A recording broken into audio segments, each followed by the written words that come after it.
Queridos irmãos e irmãs, nós estamos celebrando o 18º domingo do tempo comum e a palavra de Deus, nas leituras, nos apresenta Deus como aquele que providencia o sustento para a nossa vida.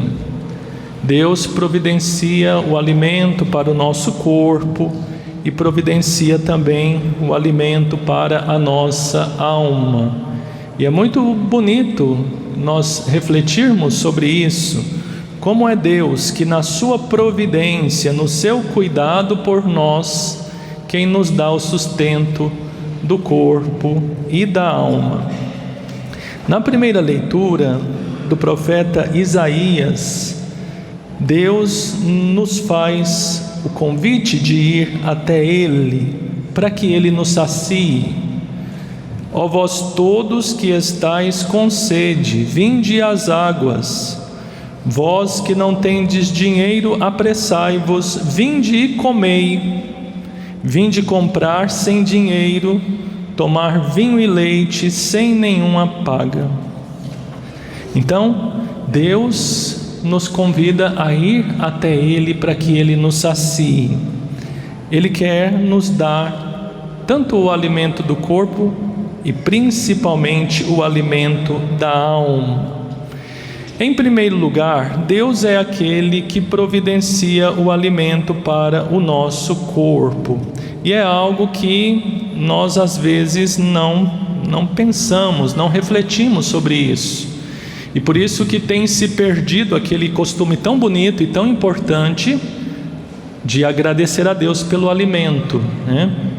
Quem aqui tem o costume de agradecer a Deus antes das refeições, fazer uma breve oração para agradecer ou para pedir que Deus abençoe os alimentos? Quem tem esse costume, levanta a mão.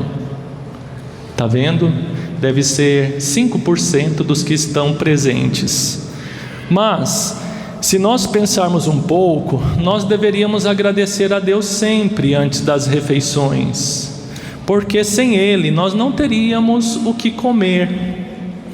A gente pode pensar assim: não, padre, mas quem providencia o alimento somos nós mesmos.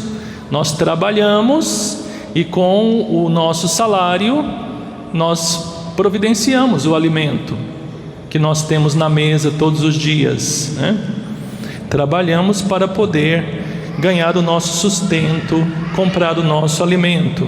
Mas na verdade não é bem assim, porque não adiantaria a gente trabalhar, ganhar um salário, se depois não tivesse alimento que a gente pudesse comprar, né? Quem é que faz a semente germinar, tornar-se planta e finalmente produzir o fruto?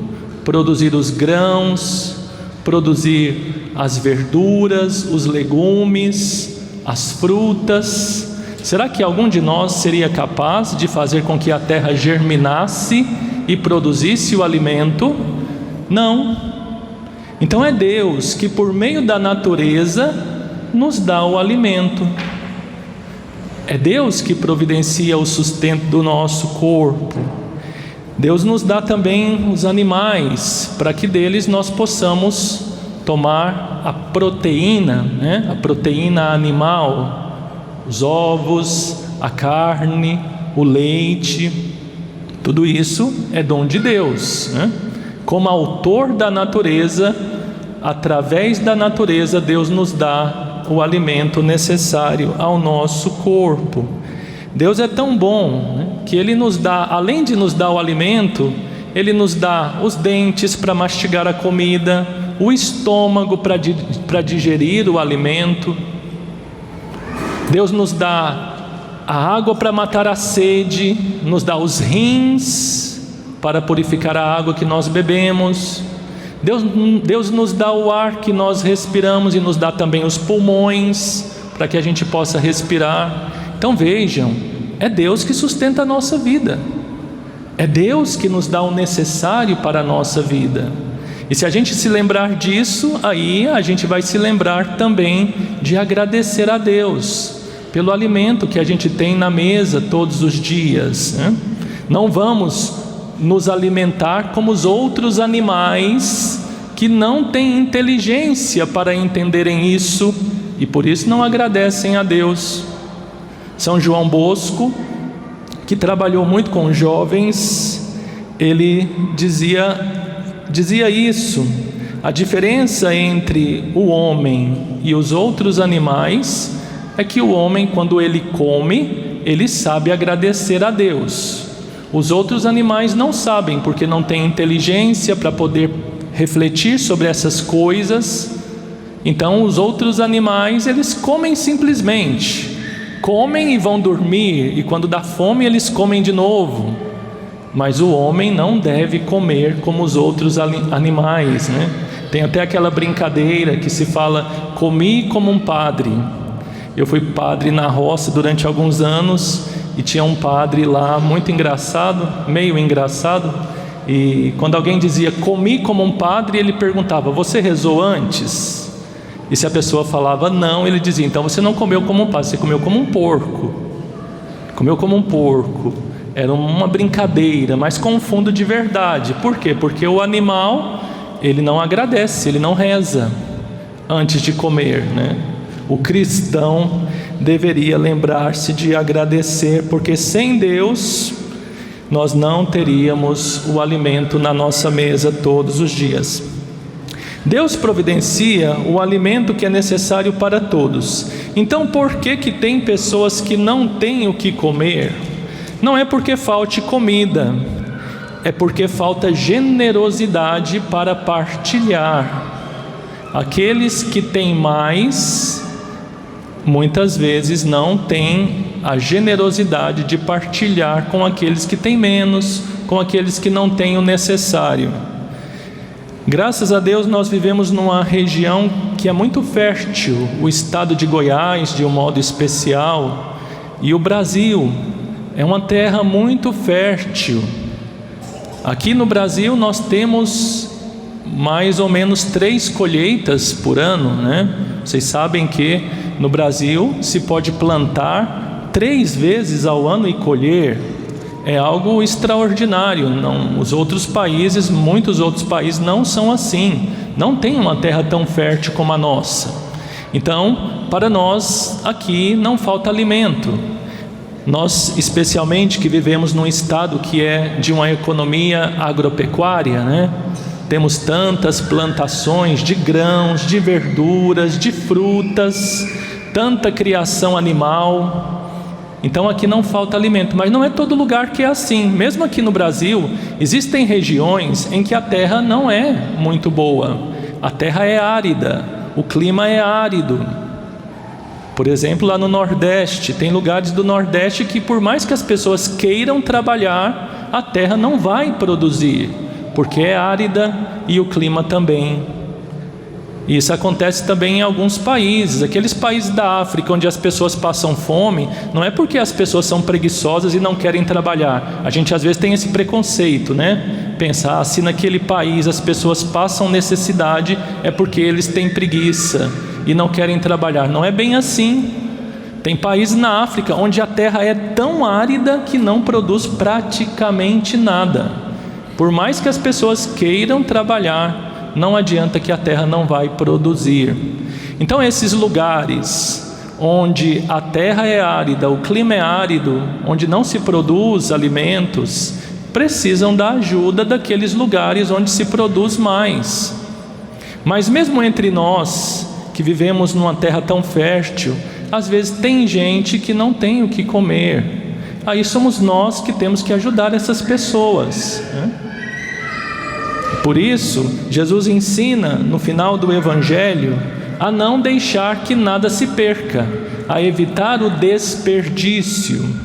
Quando todos comeram e ficaram saciados, aí então Jesus mandou que os discípulos recolhessem aquilo que tinha sobrado. E daquilo que tinha sobrado, eles recolheram 12 cestos cheios. Por que Jesus mandou recolher aquilo que tinha sobrado? Para nos dar o exemplo de não desperdiçar o alimento. Sabe por quê? Porque o alimento que a gente desperdiça vai faltar para alguém. Ah, padre, mas como é que eu vou fazer para guardar a comida e dar para quem está necessitado dela? A comida se perde. Mas sabe aquela esmola que a pessoa te pede aí num sinal desses e que você às vezes não quer dar? Sabe onde é que ela está? Está lá no lixo. Está no lixo da sua casa. A comida que você jogou no lixo vale dinheiro. Se você tivesse economizado, não tivesse desperdiçado, não te faria tanta falta aquela esmola que alguém está te pedindo. O que a gente evitasse gastar com a comida que desperdiça, a gente poderia dar de esmola para quem está com fome. Está vendo como as coisas são ligadas e a gente nem percebe? Então, Jesus nos ensina: recolher aquilo que sobrou, não deixar que nada se perca com desperdício, para que assim a gente possa ajudar aqueles que têm fome, aqueles que são mais necessitados. Jesus realizou o milagre da multiplicação dos pães para alimentar o corpo daquela multidão. Eram 5.000 homens, sem contar mulheres e crianças. E como as mulheres desde sempre são mais religiosas do que os homens, provavelmente tinha lá também umas 5.000 mulheres. E onde as mães estão, os filhos também estão juntos. Então tinha lá também um tanto de crianças. A gente pode colocar lá umas 10.000 pessoas que Jesus alimentou com a multiplicação dos pães. Mas, mais preocupado do que alimentar o nosso corpo, Jesus está preocupado e deseja alimentar a nossa alma. E por isso, o milagre da multiplicação dos pães era uma preparação para um outro milagre muito maior e muito mais importante: o milagre da Eucaristia. Na verdade, a multiplicação dos pães era uma preparação para a instituição da Eucaristia. Era uma preparação para o discurso do pão da vida que Jesus vai fazer depois desse milagre. Nós ouvimos o Evangelho de São Mateus, mas lá no Evangelho de São João, no capítulo 6 do Evangelho de São João, aparece esse mesmo milagre da multiplicação dos pães. Depois de multiplicar os pães, Jesus vai fazer um outro grande milagre: caminhar sobre as águas. E depois desses dois milagres, Jesus vai fazer o discurso sobre o pão da vida. Com a multiplicação dos pães, Jesus mostrou que ele tem o poder sobre a natureza do pão. E caminhando sobre as águas, é o evangelho que nós vamos ouvir domingo que vem, Jesus que caminha sobre as águas. Jesus mostrou o seu poder sobre a natureza do seu corpo. Ele que tem o poder sobre a natureza do pão, alimentando uma multidão com apenas 5 pães, e tem o poder sobre a natureza do seu corpo, caminhando sobre as águas, pode fazer com que o pão se torne o seu corpo, ou o seu corpo se torne pão na Santíssima Eucaristia. E no dia seguinte, quando aquela multidão vai atrás de Jesus, Jesus vai dizer para aquela multidão: vocês estão vindo atrás de mim, não é porque vocês viram sinais, porque vocês viram milagres. E o milagre deveria levar à fé em Jesus. Mas vocês estão vindo atrás de mim porque vocês comeram pão e ficaram satisfeitos. Vocês estão querendo mais pão. Trabalhai pelo alimento que não perece, mas dura para a vida eterna. E aí Jesus começa a dizer: eu sou o pão vivo que desceu do céu. Quem come desse pão viverá eternamente. A minha carne é verdadeira comida, o meu sangue é verdadeira bebida. Se não comerdes a minha carne, não beberdes o meu sangue, não tereis a vida em vós. Jesus vai fazer um longo discurso sobre o pão vivo que desceu do céu, que é Ele mesmo. Ele que veio para alimentar a nossa alma, e Ele nos alimenta através da Sagrada Comunhão, da Santíssima Eucaristia. Até os gestos de Jesus, quando Ele multiplica os pães, recordam aquilo que vai acontecer na última ceia, né? Como é que Jesus multiplica os pães? Ele tomou os pães, os 5 pães, pronunciou a bênção de ação de graças e partiu, ia dando aos discípulos, e os discípulos davam à multidão. São os mesmos gestos que Jesus vai fazer na última ceia. Tomou o pão, deu graças, partiu e deu a seus discípulos, dizendo: tomai todos e comei, isto é o meu corpo, que será entregue por vós.